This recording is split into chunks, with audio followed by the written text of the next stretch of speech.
नमस्कार, आपका स्वागत है इस विशेष course fundamentals of computer in manufacturing में।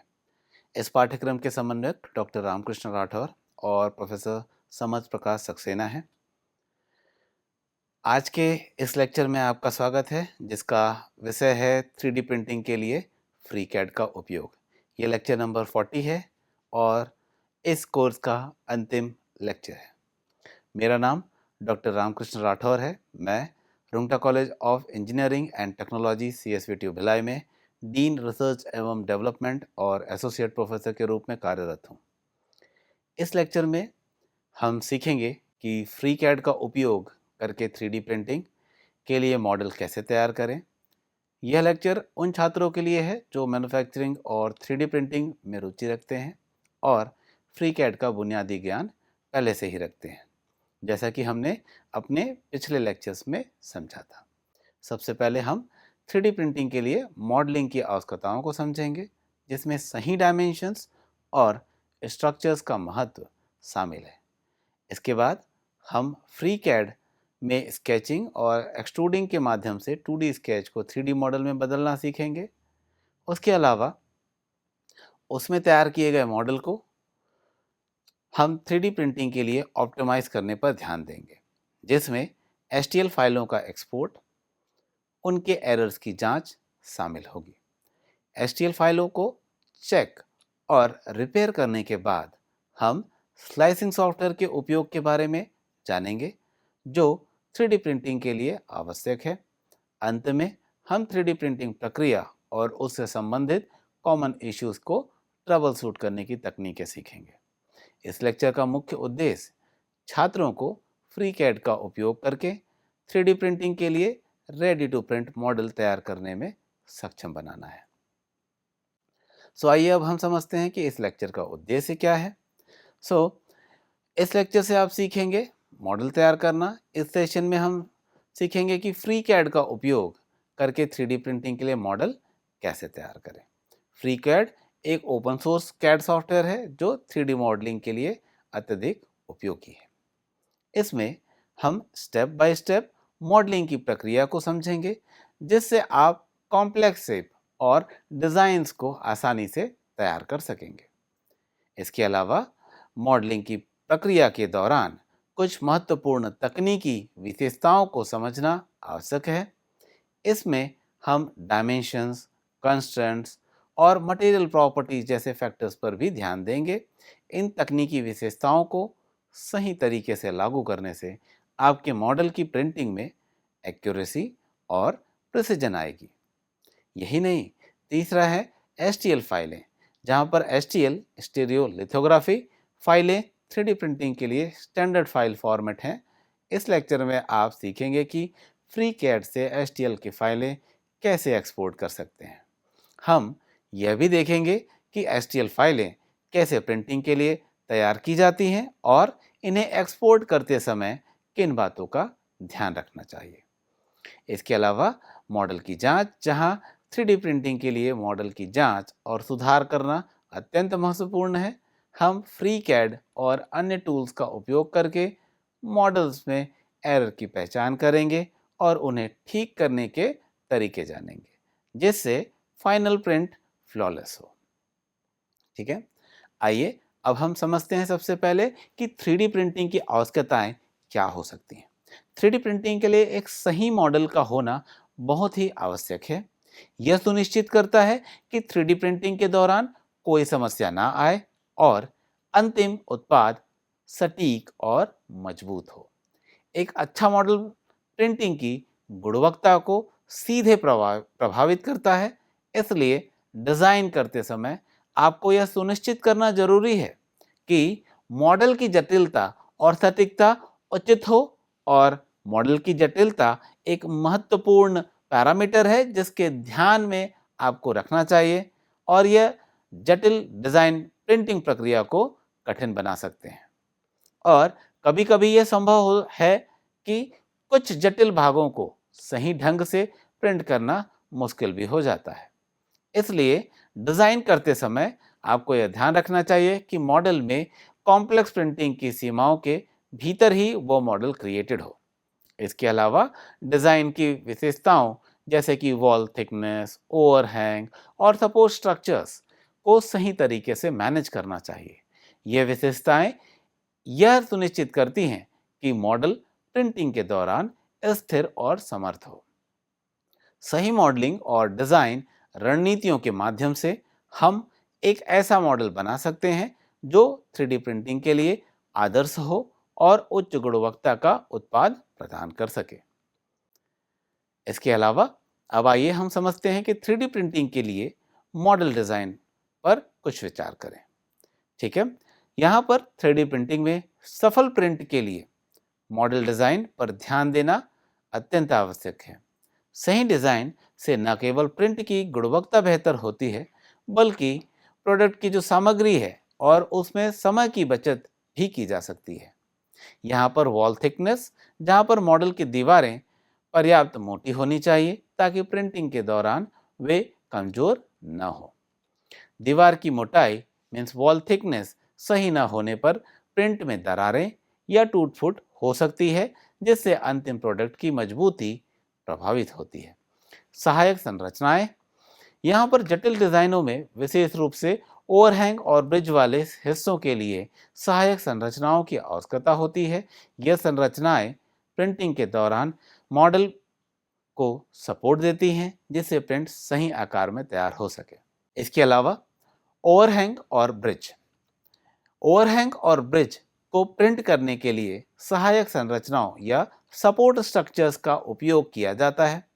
ओवरहैंग मतलब अगर मैं बात करूं कि कोई सी भी एक मॉडल है जहां पर मॉडल इस तरीके से हैंगिंग पोजीशन पर है, तो यहाँ पर इसे सपोर्ट देने के लिए एक सपोर्ट स्ट्रक्चर्स यहाँ आपके बॉटम से क्रिएट करना जरूरी है, अदरवाइज ये ओवरहैंग स्ट्रक्चर्स प्रॉपरली क्रिएट नहीं हो पाते हैं।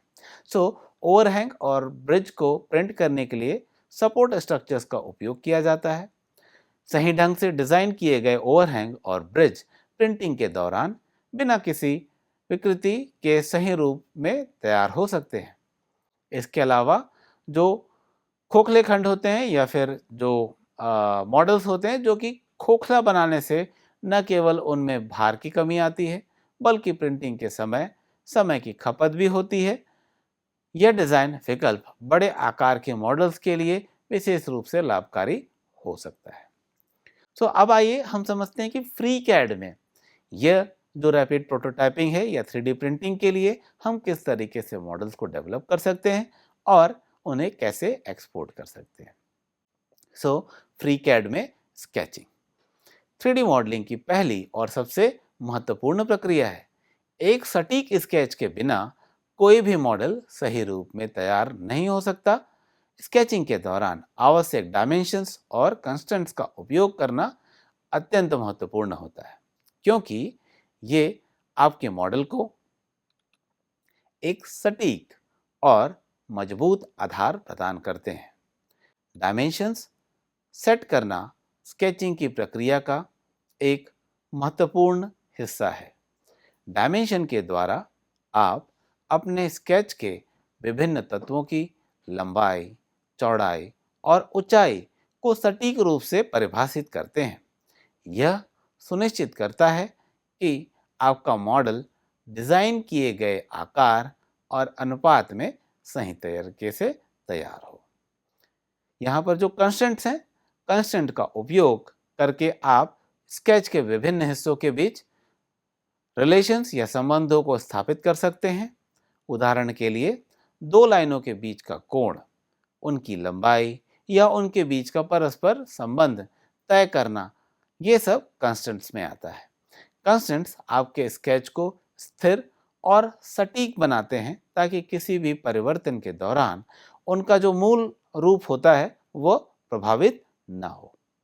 स्केचिंग के दौरान इन दोनों डायमेंशंस और कंस्ट्रेंट्स का सही तरीके से उपयोग करने से आप अपने मॉडल के लिए एक सटीक और मजबूत बेस तैयार कर सकते हैं, जो कि आगे की 3D मॉडलिंग प्रक्रिया को सफल बनाता है। ठीक है, इसके बाद अब हम समझेंगे कि एक्सट्रूडिंग और जो पैडिंग का उपयोग कैसे किया जाए। तो फ्री कैड में स्केचेस को 3D मॉडल में बदलने के लिए एक्सट्रूडिंग और पैडिंग दो प्रमुख तरीके हैं या तकनीकें हैं। ये तकनीकें आपको 2D स्केच को 3D रूप में परिवर्तित करने में मदद करती हैं, जिससे आपके डिज़ाइन में गहराई और आकार जोड़ा जा सके। एक्सट्रूडिंग एक ऐसी प्रक्रिया है जिसके द्वारा किसी भी स्केच को एक निश्चित दिशा में खींचकर 3D मॉडल में बदला जाता है। उदाहरण के लिए, अगर आपके पास एक आयताकार स्केच है या रेक्टेंगुलर स्केच है, तो एक्सट्रूजन करके आप इसे एक सॉलिड ब्लॉक में परिवर्तित कर सकते हैं। यह फ्रीकैड में 3D मॉडलिंग की सबसे मूलभूत प्रक्रिया है और किसी भी जटिल मॉडल की नींव रखती है। पैडिंग पैडिंग क्या होता है? तो पैडिंग भी एक समान प्रक्रिया है जिसका उपयोग स्केच को एक दिशा में खींचने और उसे 3D रूप में बदलने के लिए किया जाता है। पैडिंग का उपयोग सामान्यतः तब किया जाता है जब आपको स्केच को ऊपर या नीचे की ओर फैलाना हो। इससे आप मॉडल को आवश्यक मोटाई और आयाम दे सकते हैं। इन दोनों तकनीकों का सही तरीके से उपयोग करके आप अपने स्केच को सटीक और पूर्ण 3D मॉडल में बदल सकते हैं, जो आपके डिज़ाइन के लिए आवश्यक है। स्केच के बाद एक्सट्रूडिंग और पैडिंग की प्रक्रियाएं आपके मॉडलिंग वर्कफ्लो को आगे बढ़ाती हैं और आपको अपने विचारों को ठोस रूप में बदलने में सक्षम बनाती हैं। आइए अब हम समझते हैं कि जो मॉडल्स हैं, यहाँ पर जो मॉडल्स हम फ्रीकैड के द्वारा डेवलप करेंगे, उन मॉडल्स का रिफाइनमेंट टेक्निक्स क्या हो सकते हैं।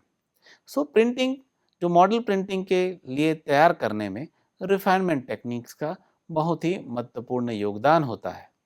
इसमें फिलेट्स, चैम्फर्स और अन्य रिफाइनमेंट टूल्स का उपयोग करके आप मॉडल को अधिक स्मूथ और एस्थेटिकली प्लीजिंग बना सकते हैं। ठीक है, यहाँ पर फिलेट्स का उपयोग शार्प एजेस को स्मूथ करने के लिए किया जाता है। यह न केवल मॉडल के स्थायित्व को बढ़ाता है या स्टेबिलिटी को बढ़ाता है, बल्कि प्रिंटिंग प्रक्रिया के दौरान पॉसिबल एरर्स को भी कम करता है। फिलेट्स का उपयोग उन स्थानों पर किया जाता है जहां एजेस को राउंडिंग की आवश्यकता होती है, जिससे मॉडल अधिक रिफाइंड और प्रोफेशनल दिखता है। ठीक है, चैम्फर का उपयोग शार्प कॉर्नर्स को बेवल करने के लिए किया जाता है। चैम्फर्स शार्प एजेस को स्मूथ करने में मदद करते हैं, जिससे मॉडल प्रिंट रेडी हो जाता है। यही नहीं, शार्प एजेस आपके लिए यहाँ पर स्ट्रेस कॉन्सेंट्रेशन बढ़ाने का काम करते हैं, जहाँ पर स्ट्रेस कॉन्सेंट्रेशन ज़्यादा होने के कारण से इन एजेस के टूटने की भी संभावनाएं बढ़ जाती हैं। यह प्रक्रिया न केवल मॉडल के लुक को सुधारती है, बल्कि प्रिंटिंग के दौरान सपोर्ट स्ट्रक्चर्स की आवश्यकता को भी कम कर सकती है। इन रिफाइनमेंट टेक्निक्स का सही उपयोग सुनिश्चित करता है कि आपका मॉडल स्मूथ और प्रिंट के लिए तैयार हो। इससे न केवल फाइनल प्रोडक्ट की क्वालिटी में सुधार होता है, बल्कि प्रिंटिंग प्रोसेस भी अधिक एफिशिएंट और प्रॉब्लम फ्री हो जाती है।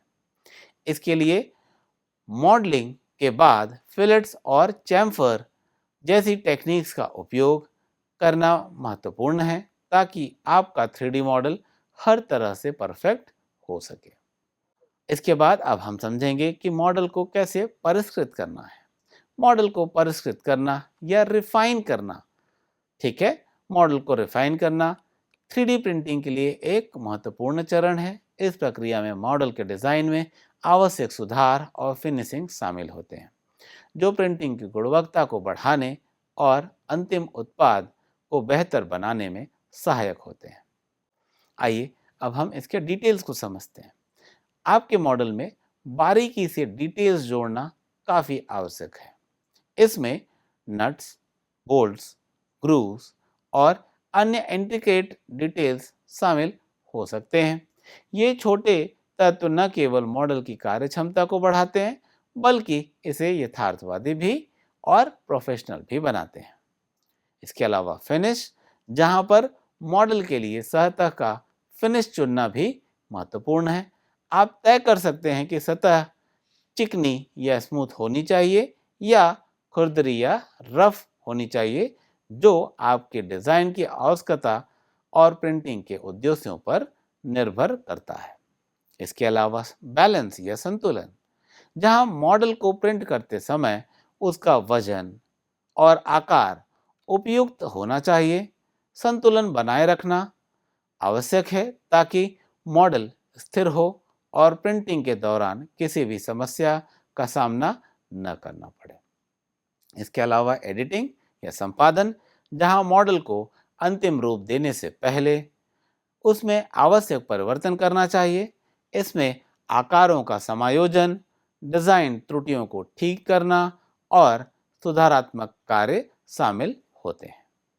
यह सुनिश्चित करता है कि मॉडल 3D प्रिंटिंग के लिए पूरी तरह से तैयार है और बिना किसी परेशानी के प्रिंट हो सकता है। इस प्रकार मॉडल को परिष्कृत करके या रिफाइन करके आप एक उच्च गुणवत्ता वाला उपयोग के लिए तैयार 3D प्रिंटेड प्रोडक्ट प्राप्त कर सकते हैं। इसके अलावा अब हम समझते हैं कि मॉडल की जो सत्यापन और समीक्षा है वो किस तरीके से परफॉर्म की जाती है, जहां पर मॉडल के सत्यापन और समीक्षा, जिसे हम वेरिफिकेशन और रिव्यू भी कहते हैं, 3D प्रिंटिंग प्रक्रिया का एक महत्वपूर्ण चरण है जो यह सुनिश्चित करता है कि आपका मॉडल प्रिंटिंग के लिए पूरी तरह से तैयार है और इसमें कोई भी तकनीकी या डिज़ाइन संबंधी खामियां नहीं है। सत्यापन या वेरिफिकेशन, सबसे पहले मॉडल की संरचना की गहराई से जांच करें।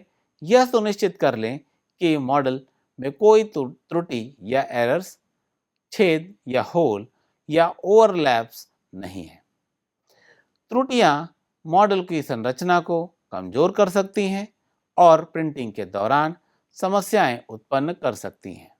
इसलिए यह आवश्यक है कि आप प्रिंटिंग से पहले सभी संभावित खामियों को पहचानें और उन्हें ठीक करें। इसके अलावा समीक्षा या रिव्यू, इसके बाद मॉडल के डिज़ाइन की व्यवहारिकता और कार्यक्षमता की समीक्षा करें। यह सुनिश्चित करें कि डिज़ाइन आपके उद्देश्यों को पूरा कर रहा है या नहीं और वास्तविक दुनिया में उपयोग के लिए यह मॉडल उपयुक्त है या नहीं। इस चरण में आप यह भी देख सकते हैं कि मॉडल की संरचना और आकार आपके प्रिंटिंग उपकरण और सामग्री के अनुकूल हैं या नहीं। इसके अलावा रिफाइनमेंट्स, जहां यदि सत्यापन और समीक्षा के दौरान कोई भी कमी या समस्याएं आती हैं तो तुरंत मॉडल में आपको सुधार करना चाहिए। इसमें डिज़ाइन के छोटे बदलाव, आकारों का समायोजन या विशेष हिस्से को पुनर्डिज़ाइन करना शामिल हो सकता है। यह सुनिश्चित करता है कि अंतिम प्रिंटिंग का परिणाम बिना किसी समस्या के हो और मॉडल का उपयोग सफलतापूर्वक किया जा सके। सत्यापन और समीक्षा का यह चरण आपके प्रिंटिंग प्रोजेक्ट की सफलता के लिए अत्यंत महत्वपूर्ण है। आइए अब हम समझते हैं कि मॉडल को एक्सपोर्ट करने के लिए तैयार कैसे करें। जब आप FreeCAD में मॉडलिंग पूरी कर लेते हैं तो अगला महत्वपूर्ण कदम है इसे एक्सपोर्ट के लिए तैयार करना। एक्सपोर्ट करने से पहले यह सुनिश्चित करना आवश्यक है कि आपका मॉडल 3D प्रिंटिंग के लिए पूरी तरह से ऑप्टिमाइज्ड और एरर फ्री होना चाहिए। ऑप्टिमाइज करने के लिए यहाँ पर ऑप्टिमाइज मतलब बेस्ट होता है, ठीक है। ऑप्टिमाइज करने के लिए सबसे पहले मॉडल को ऐसे रूप में तैयार करें जिससे यह STL फाइल फॉर्मेट में एक्सपोर्ट किया जा सके। STL फाइल प्रिंटिंग के लिए सबसे सामान्य फॉर्मेट है और इसलिए यह सुनिश्चित करना आवश्यक है कि आपका मॉडल इस फॉर्मेट में सही तरीके से एक्सपोर्ट हो। एक्सपोर्ट से पहले यह सुनिश्चित करें कि मॉडल में कोई होल्स, इन्वर्टेड नॉर्मल्स या अन्य एरर न हो। यह एरर प्रिंटिंग के दौरान गंभीर समस्याएं पैदा कर सकते हैं, जिससे आपका प्रिंट असफल हो सकता है या प्रिंटिंग की गुणवत्ता कम हो सकती है। इन्वर्टेड नॉर्मल्स उदाहरण के लिए यह दर्शाते हैं कि आपके मॉडल के कुछ हिस्से गलत दिशा में पेस्ट कर रहे हैं, जिससे 3D प्रिंटर के लिए इसे सही प्रिंट करना मुश्किल हो जाता है। इसके अलावा मॉडल में होल्स की जांच करें, क्योंकि ये प्रिंटिंग के दौरान सामग्री को सही तरीके से लाने या लगाने में रुकावट डाल सकते हैं। इसके एक्सपोर्ट करने से पहले एक थॉरो इंस्पेक्शन करें और सुनिश्चित करें कि आपका मॉडल हर दृष्टिकोण से फ्लॉलेस होना चाहिए।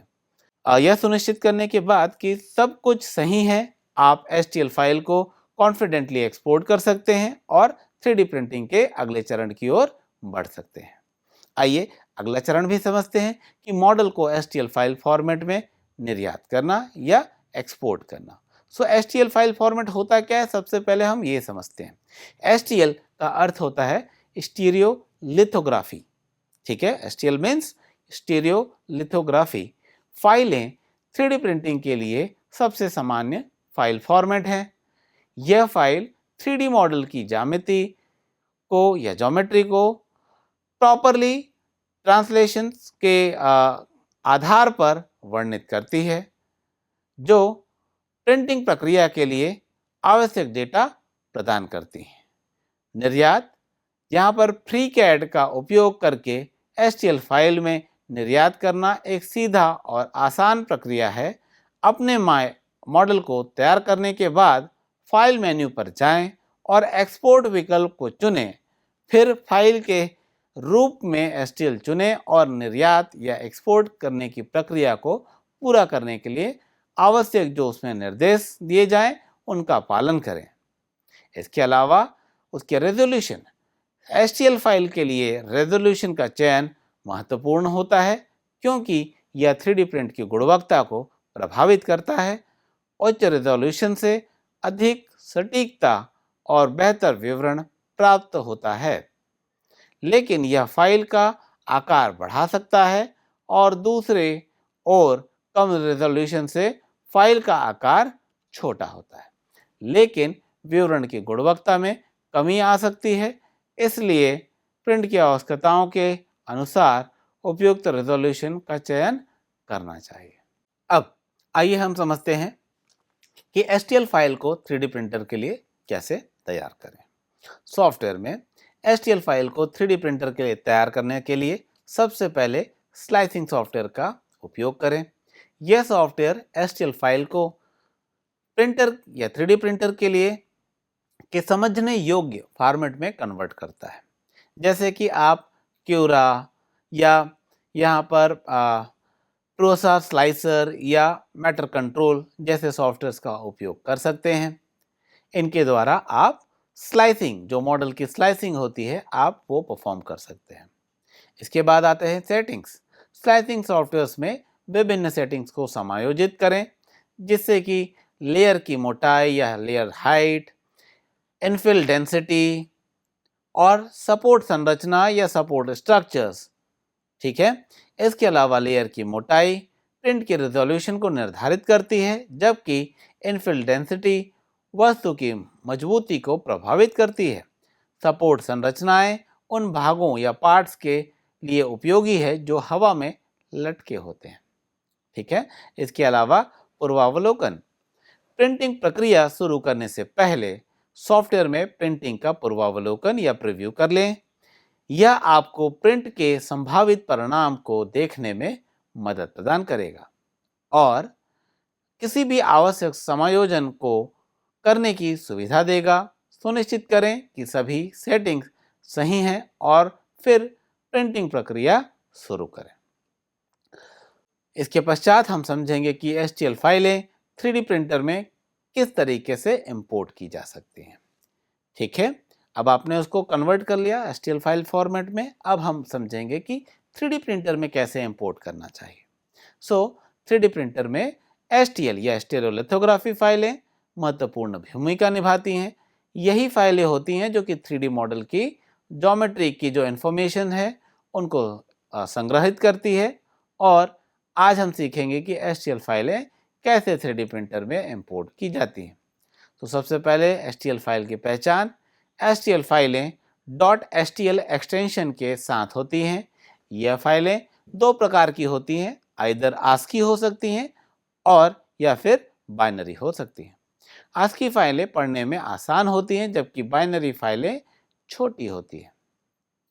इसके बाद 3D प्रिंटिंग सॉफ्टवेयर में इंपोर्ट की प्रक्रिया समझते हैं कि सॉफ्टवेयर को आपको सबसे पहले ओपन करना है, जैसे कि क्यूरा, प्रूसवा स्लाइसर एंड मैटर कंट्रोल। इनको आप ओपन कर लेंगे। इनके बाद इंपोर्ट का बटन पर क्लिक करेंगे। सॉफ्टवेयर के मुख्य इंटरफेस पर इंपोर्ट या ऐड बटन खोजेंगे। इसके बाद STL फाइलें आपको चुननी है और आप इंपोर्ट पर क्लिक करने के बाद अपने STL की फाइल जिसको कि आपने सेव किया है उसका चयन कीजिए और ओपन पर क्लिक करना है। इसके अलावा 3D प्रिंटिंग प्रक्रिया और अनुकूलन। प्रिंटिंग प्रक्रिया की शुरुआत सबसे पहले 3D मॉडल को स्टीरियोलिथोग्राफ या STL फाइल फॉर्मेट में कन्वर्ट करना चाहिए। इसके बाद इसे प्रिंटर के सॉफ्टवेयर में लोड करना चाहिए। प्रिंटर को निर्धारित पैरामीटर्स जैसे कि लेयर थिकनेस, प्रिंट स्पीड और अनुसार आप सेट करें। उसके पश्चात प्रिंटिंग प्रक्रिया शुरू करें और प्रगति की निगरानी करें। सुनिश्चित करें कि प्रिंटिंग के दौरान सभी हिस्से सही ढंग से बनाए जा रहे हैं और कोई समस्या उत्पन्न नहीं हो रही है। इसके बाद समायोजन, जहां प्रिंटिंग के दौरान यदि आवश्यक हो तो सेटिंग्स में बदलाव करें। उदाहरण के लिए प्रिंट स्पीड को कम या अधिक कर सकते हैं या लेयर हाइट को समायोजित कर सकते हैं। यह सुनिश्चित करें कि सभी समायोजन आपके प्रिंट की गुणवत्ता और सटीकता को प्रभावित करें। सही समायोजन से प्रिंटिंग की गुणवत्ता में सुधार हो सकता है। इसके बाद आते हैं पोस्ट प्रोसेसिंग पे। प्रिंटिंग के बाद 3D प्रिंट को प्रिंटिंग बेस से हटाएं। यदि प्रिंट में सपोर्ट संरचनाएं हैं तो उन्हें भी ध्यानपूर्वक हटा दें। इसके बाद प्रिंट की सतह को चिकना करने के लिए और उसके अनुसार सैंडिंग या अन्य प्रक्रियाएं परफॉर्म कर सकते हैं। यह अंतिम चरण को और भी पेशेवर बनाएगा। ठीक है, आइए इसके पश्चात अब हम समझते हैं कि इस लेक्चर का कंक्लूजन या निष्कर्ष और मुख्य बिंदु क्या रहे। फ्रीकैड एक शक्तिशाली टूल है जो 3D प्रिंटिंग के लिए मॉडल तैयार करने में सहायक है। यह आपको अपनी रचनात्मक को व्यक्त करने और जटिल मॉडल बनाने के लिए स्वतंत्रता प्रदान करता है। फ्रीकैड की सहायता से आप विभिन्न डिज़ाइन बना सकते हैं जो आपके प्रोजेक्ट्स के लिए अनुकूल हों।